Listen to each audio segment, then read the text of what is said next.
Right, it's Stefan Levitsky. I'm here with Andrew Kirkaldy, yeah. from McLaren GT. We're here at Paul Ricard circuit. The GT3 was a very successful race car, which has evolved into the 650S and the GT3 variant. How would you compare the new car to the 12C GT3? Is it substantially different? Yeah, it's considerably different. Driven by lots of things, really. I mean, back when we started to build the 650, there was a lot of talk from the FIA about convergence of rules and converging GTE and GT3, etc. And we were actually quite a long way down the road of building a GTE car. And part of the things, or part of the idea that they had around that was, having a set tyre size, etc. Those sorts of things make quite a big difference to the design of the car. So the biggest fundamental change is that the 12C ran a smaller front tyre, and this car runs what's termed a 680 tyre. It's taller, bigger tyre. But in our world, that makes a huge difference because we're a carbon chassis, and in order to get that tyre in, we need to lengthen the wheelbase a little bit, and more importantly, widen the track quite considerably. So that was one of the biggest things, and then all the aero bodywork around that was different. The gearbox is different. So yes, it's drastically different. And there was a few things with the 12C. I mean, the 12C was a great car, but it had some flaws, and what everybody forgets is that was the first GT car we built. We're up against cars out there that are in their 5th, 6th generation. So we took the things that weren't right and tried to improve them, and I think we've done a pretty good job. You have an enviable driver lineup this year with a number of very fast and consistent drivers who've been with GT and the 12C programs for some years. I'm really talking about Alvaro, Rob, and Adrian, I believe, are the originals, who've been with you for some years, whilst Kevin, Shane and Bruno have raced the 12C last season, and that leaves just Nicolas as the only new recruit to the program. Is 12C racing experience a conscious part of your overall strategy when a number of teams have chosen new, what we could call young guns, as core drivers? I wouldn't say that the experience from the 12C was a determining factor. I mean, I try to find the best drivers that I can, and I really believe if we haven't got the best driver lineup out there, we're certainly one of the best. And that's driven by lots of things, and it's not just the fastest driver. People who can go out there, do a good job, consistent job, hopefully not have accidents, which is obviously quite an important part for everyone.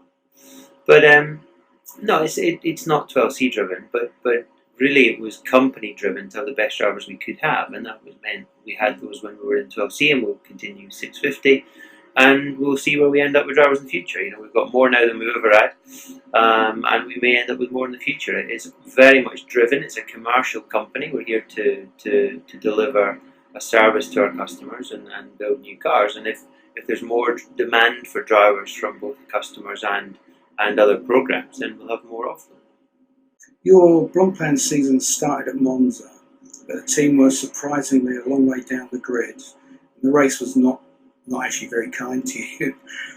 What issues did you face at Monza? Faced a few issues in Monza. It was the first time that we'd been at that level, shall we say, of racing with the 650. We learned some things. But I think one of the fundamental things was that we've decided this year to team up with Von Ryan Racing, and it was quite a big step to go from Dave Ryan's a very experienced guy, runs a great team, but he had been running sort of gentleman drivers and whatever in the past few years, and then all of a sudden we were thrust into full-on pro lineups, going up against what are in this paddock the best GT teams in the world. So we didn't get operationally brilliant. We had some setup issues, and we struggled a little bit at that point with some straight line speed. We've rectified that since then, and we went on one Silverstone. We're very competitive here.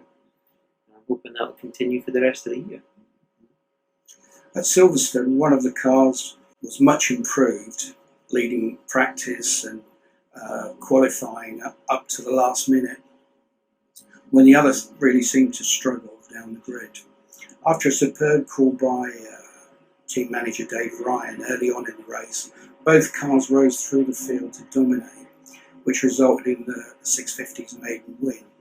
The second car made up an astonishing 30 places and was in third before being knocked out of the running. Obviously, we've spoken to Alvaro since, and he's not very happy about that situation. But in general, that obviously bodes well for the rest of the season. Yeah, I think it does. I mean, you mentioned, Silverstone was strong for us the whole way through. Alvaro had quite a frustrating qualifying, and to be fair, he's had another one here, and it goes like that sometimes for drivers. We couldn't find a clear lap in Silverstone. It didn't run well. We ended up quite way down the order. We had strangely an issue with seatbelts to start with. One of Nico's seatbelts came undone in the first run, and it was one of those just situations where it wasn't going right at all. And then the race was great. There was some great calls made by the engineers, and we were up there. But that the incident was stupid, really. Suchek was, I don't know what he was playing at there. It certainly wasn't somewhere you would ever pass anyone, and it was a very, very clumsy thing to do. But yeah, it does work well. I mean, it's motor racing. We all have to accept that sometimes it'll go great, it'll go your way, and others it won't. Yesterday here we didn't have the best day, and today we've had quite a strong qualifying. So it's motor racing is a bit like that. There's certainly as many ups as there are downs, or downs as there are ups. Paul Ricard was good to you last year, only just losing out to Bentley for the win. What are your plans for the race this year, now that it's a 6-hour, 1,000-kilometre race? Well, I think with racing, I mean, you can have your best laid plans, but best laid plans 9 times out of 10 go out the window after the first stint because something will happen, whether it be safety cars or whatever. The rules are quite constrained, really. You're only allowed to drive for 65 minutes. You've got X sets of tyres. You've got 3 drivers. You've got 6 hours to do. So minimum number of pit stops. So you've got this situation where you're fairly constrained. There is a little bit of strategy around it, but with the 65-minute rule, actually really narrows the amount of strategy you can do. So for the race, we'll do the best job we can, stay out of trouble, and it is a long way. It's 25% over 24, and we know how long they are. Spa 24 hours is a jewel in for almost every racer. But last year's race was full of incident. When Ryan's 12C McLaren was caught up in that and put out early on. What are your thoughts of last year's race, and how will you approach this year's race? Well, I mean, last year's race, I have to say generally Spa's not been that kind to us. Generally, I mean, we had a great first year getting to the end with a new car. And then the next year we finished P4 with in Pro-Am, which again was quite a good result. But I think with any 24, you've just got to go there and do the best job you can and make as few mistakes as possible. And that's both from a team perspective and a driver's point of view. The reliability of any vehicle is difficult to predict. We've done a lot of testing, we've done a lot of work on that. It appears to be quite reliable, but anything can catch you out. And 9 times out of 10 when you look, as you mentioned last year, the accidents that happened were unbelievable. It was accident after accident. And, if you look at all the cars that went out, there's probably 60% of those drivers did nothing wrong and ended up out. So that's just the way of the world. We've got to accept that. You may have already answered my next question. Are McLaren GT planning to join the FIA World Endurance Series with a return to Le Mans? And if so, in which car and when? Okay. Well, I don't know the answer fully to that. I think that it's been made quite clear by both McLaren GT and people within McLaren that we'd quite like to go back to Le Mans at some point in the future. It's been very unclear, and it's becoming clearer only in the last couple of weeks about regulations and GCE and the route forward. But I mean, I dare say that McLaren will be back on the grid soon enough, but we need to have a very clear picture of what GTE looks like, and I think also a very clear picture of who else is going to be there on the grid with us, because it's no good being there if we're the only people there, or if there's not so many others there. So we want to be there. We are definitely looking at it, but only time will tell. Final question, please, dear. Will we see you in a race car again? I.e., is your race suit at the front or at the back of your wardrobe? Well, I mean, I've been doing a bit of racing of late, but mainly historic racing. I haven't done any current racing since Bathurst. Last year, year before. That was last year, sorry.